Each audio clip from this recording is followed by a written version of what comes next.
नमस्कार दोस्तों, कैसे हैं आप सब लोग। आई होप आप सब लोग अच्छे होंगे, फर्स्ट क्लास होंगे। होली भी अच्छे से खेल लिया होगा। दोस्तों, आपका कल एसएससी एमटीएस की आंसर की आई थी। उसके बाद से सब लोगों ने अपने अपने मार्क्स देख ही लिया होगा, किसके कितने मार्क्स आ रहे हैं। अब सभी का एक ही क्वेश्चन है कि भैया मेरे इतने मार्क्स से क्या मेरा सिलेक्शन होगा या नहीं होगा। और नॉर्मलाइजेशन में क्या खेल होने वाला है, नॉर्मलाइजेशन में किस शिफ्ट वालों के नंबर बढ़ने वाले हैं या किस शिफ्ट के नंबर कम होने वाले हैं। ऐसा बहुत सारे कैंडिडेटों के मन में क्वेश्चन है। तो आज की इस वीडियो में मैं इसी के बारे में सटीकता के साथ कुछ जानकारी देने वाला हूं। सो प्लीज़ आप लोग इस वीडियो को एंड तक ज़रूर देखना। और वीडियो पसंद आए, वीडियो अच्छी लगे तो प्लीज़ वीडियो को लाइक के साथ शेयर जरूर करना। प्लीज़ चैनल को भी ज़रूर से ज़रूर सब्सक्राइब कर लो, साथ में नोटिफिकेशन बेल पर क्लिक कर लो ताकि जो भी अपडेट हो वीडियो आप लोगों तक टाइम पहुंचती रहे।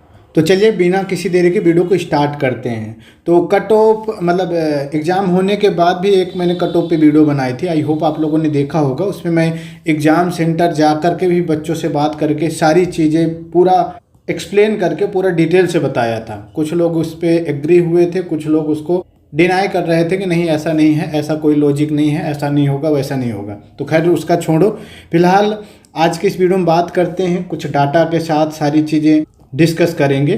तो स्टार्ट करते हैं।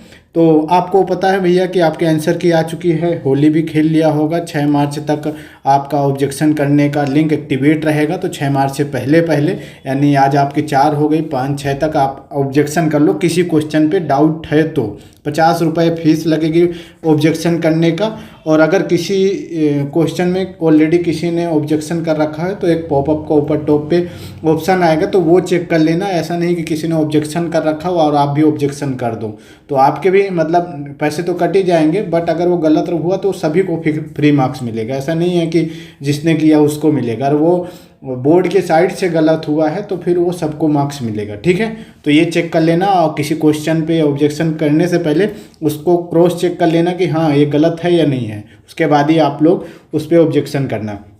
अब मेन डेटा की बात करें तो देखो, टोटल जो फॉर्म भरे गए थे एमटीएस में वो 36,17,245 टोटल फॉर्म भरे गए थे आरटीआई में, ऐसा रिप्लाई आया था, ठीक है।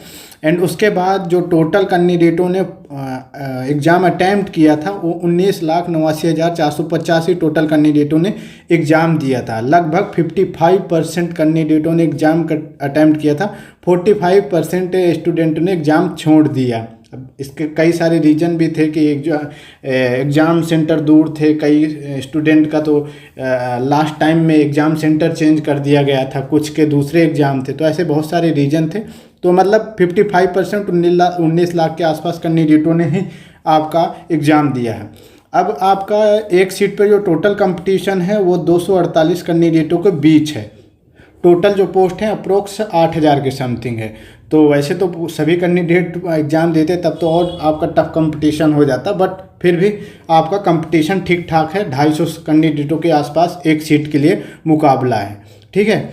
अब आपका जो एग्ज़ाम हुआ था वो 2 सेशन में हुआ था। सेशन 1 क्वालिफाइंग था, जिसमें आपके रीजनिंग और मैथ्स पूछे जाना थे। इसमें कोई नेगेटिव मार्किंग नहीं था, बस आपको क्वालिफाई करना था। सेशन 2 से आपकी कट ऑफ बनती है और यही आपको सफलता दिलाती है, यही आपको सिलेक्शन दिलाती है। इसमें आपका जीके और इंग्लिश 25-25 क्वेश्चन पूछे जाते हैं, जो कि 25 क्वेश्चन होते हैं, 150 मार्क्स का होता है और जिसमें आपको 45 मिनट आपके मिलते हैं। इसमें नेगेटिव मार्किंग होती है। अब सारा का सारा कट ऑफ, सारा का सारा खेल सेशन 2 के बेस पे होने वाला है कि आउट ऑफ 150 कितने मार्क्स में आप सेफ हैं, कितने मार्क्स में आपका सिलेक्शन हो जाएगा। तो देखो, कुछ बच्चों के डेटाबेस एनालिसिस करेंगे। अप्रोक्स 77 से 80 हज़ार के आसपास कैंडिडेटों का जो डेटा मिला है उसके अकॉर्डिंग बात करेंगे। तो देखो, कुछ पोल की गई थी। अब तो आपका आंसर की भी आ गई है, आपको भी जब पता चली गया होगा कि आपके रॉ मार्क्स कितने हैं। तो कुछ का तो 150/150 था। अब इस पे थोड़ा सा कंट्रोवर्सी भी हो रही है। कुछ एग्ज़ाम स्कैम गड़बड़ी की खबरें भी आई थी, तो उस टाइम पहले भी आरोप लगे थे और अभी फिर से ये आरोप लगेगा और रिजल्ट आने के बाद भी आरोप लगेगा भैया गड़बड़ी हुई है। अब खैर ये तो आप सभी को पता है क्या हुआ था क्या नहीं हुआ था, बट 32 स्टूडेंट ऐसे थे जिन्होंने 150/150 करके आए हैं, ठीक है। एंड उसके बाद 238 छात्र जिसमें बोला कि भैया मेरे 140 प्लस क्वेश्चन सही हैं, 140 प्लस मार्क्स बन रहे हैं। वहीं पर 533 से 130 प्लस का स्कोर किया है, 939 आपका 120 प्लस का स्कोर किया है, और 1538 कैंडिडेटों ने आपका 115 प्लस का स्कोर किया है। अब इसमें बहुत सारे कैटेगरी होते हैं, general, OBC, EWS, SC, ST, सभी कैटेगरी का मिक्स है, कैटेगरी वाइज यहाँ पे नहीं है। बट ओवरऑल यहाँ पर आप देख सकते हैं कि लगभग मिड में 120 से 115 से 120 काफ़ी हद तक कैंडिडेटों ने स्कोर करके आए हैं। ये आपका 77 से 80 हज़ार कैंडिडेटों के बीच का डाटा बता रहा हूँ। ओवरऑल में लगभग थोड़ा बहुत ऊपर नीचे हो सकता है, ज़्यादा कुछ डिफरेंस नहीं हो सकता, ठीक है। उसके बाद अब थोड़ा सा हार्ड शिफ्ट और इजी शिफ्ट, मॉडरेट शिफ्ट का भी डिस्कस कर लेते हैं, क्योंकि नॉर्मलाइजेशन होगा और नॉर्मलाइजेशन में कुछ कैंडिडेटों के कुछ शिफ्ट के नंबर बढ़ेंगे, कुछ के कम होंगे। तो देखो, जहाँ तक मैंने एग्ज़ाम सेंटर पे भी जाकर के पता किया था, और पहले भी ये चीज़ मैंने डिस्कस किया था कि आपके 11 फरवरी का सेकंड शिफ्ट, 20 फरवरी का सेकंड शिफ्ट, 9 फरवरी का फर्स्ट शिफ्ट, 13 फरवरी का सेकंड शिफ्ट और 5 फरवरी का फर्स्ट शिफ्ट, ये काफ़ी हार्ड शिफ्ट थी। इसमें एवरेज अटैम्प्ट काफ़ी कम थे, कम क्वेश्चन स्टूडेंट ने अटैम्प्ट किया था, और अब तो आंसर की भी आ गई है। तो अब तो आपको ऑलरेडी पता हो गया हो कि भैया इन शिफ्ट में आपका कितना स्कोर बना है। और कमेंट बॉक्स में ये भी बताओ कि इस शिफ्ट में आपके कितने मार्क्स बन रहे हैं, ठीक है, कमेंट बॉक्स में वो भी बताओ। तो ये शिफ्ट डाटा के अकॉर्डिंग और मेरे अकॉर्डिंग सबसे हार्ड है, इसका एवरेज अटैम्प्ट काफ़ी कम है। अब जो सबसे इजी शिफ्ट मानी जा रही है, और जो मुझे जहाँ तक मैंने एनालाइज किया है वो बता देता हूँ कि टॉप 5 सबसे इजी शिफ्ट है, जिसमें से आपका 18 फरवरी का सेकेंड शिफ्ट, इसमें एवरेज अटैम्प्ट काफ़ी अच्छा था।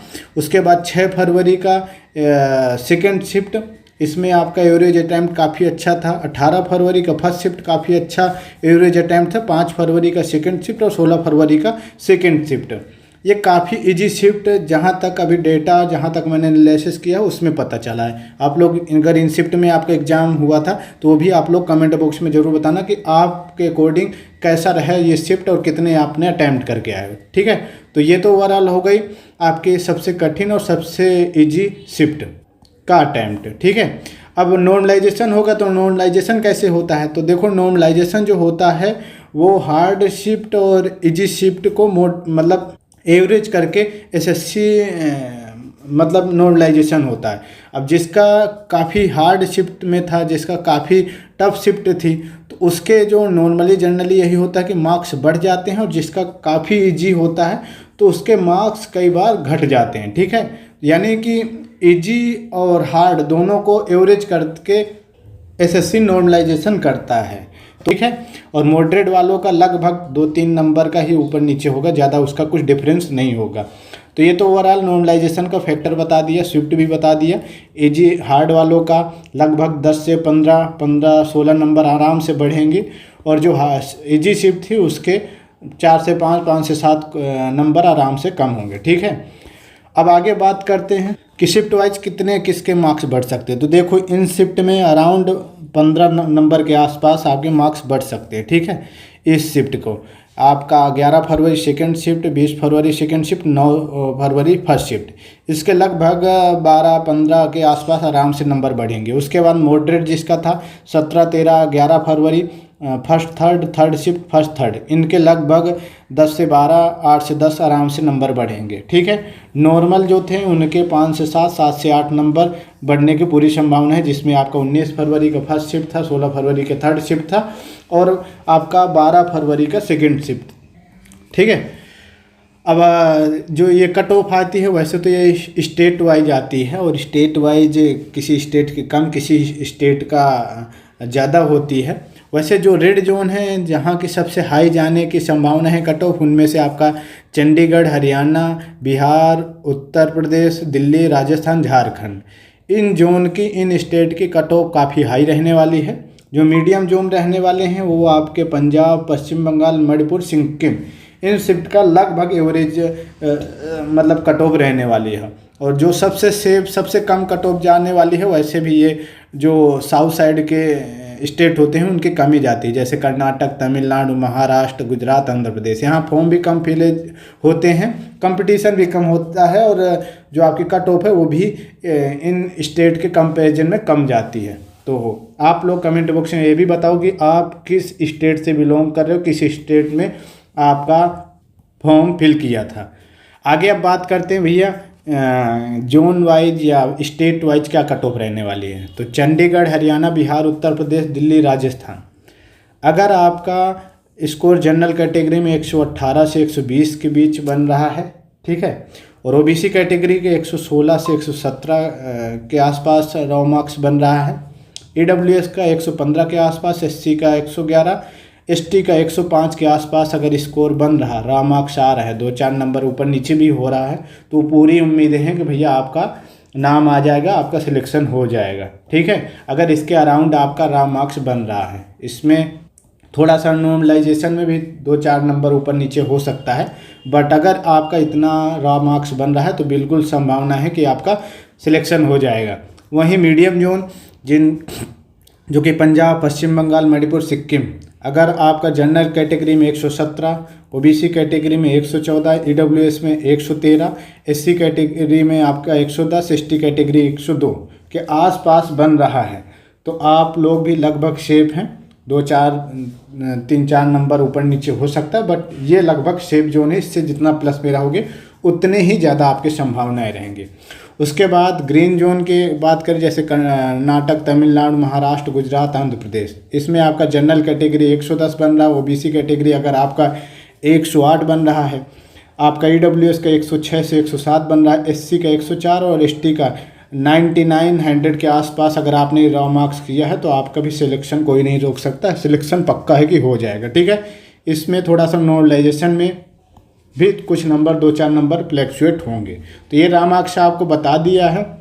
ओवरऑल भी देख सकते हैं 110 से 115, ओबीसी कैटेगरी का 108 से 113, ईडब्ल्यूएस कैटेगरी का 106 से 110 और एससी कैटेगरी का 100 से 105 और एसटी कैटेगरी 95 से 100 इसके आसपास हो। इतना अटैम्प्ट करके आए हो, इतना क्वेश्चन सही है, तो भैया बिल्कुल आगे की तैयारी के लिए रेडी रहो, आपका नाम लगभग हो जाएगा, आ जाएगा। और आप सभी को मेरी तरफ से एडवांस में शुभकामनाएं भी कि अगर इतना स्कोर आपने किया है, ठीक है। बाकी यार कमेंट बॉक्स में ज़रूर बताओ आपकी क्या राय है, आपकी क्या ओपिनियन है, कमेंट बॉक्स में ज़रूर बताओ। और अगर इस कट ऑफ से, इस रॉ मार्क्स से अगर आप लोग संतुष्ट हैं या फिर अलाइन करते हैं, सहमत हैं, तो प्लीज़ वीडियो को ज़्यादा से ज़्यादा शेयर ज़रूर करें ताकि ज़्यादा लोगों तक पहुँचे। और बाकी अपडेट के लिए यार चैनल को ज़रूर सब्सक्राइब कर लो, साथ में नोटिफिकेशन बेल पे क्लिक कर लो ताकि जो भी अपडेट हो वीडियो आप लोगों तक टाइम टू टाइम पहुँचती रहे। धन्यवाद, टेक केयर, बाय बाय।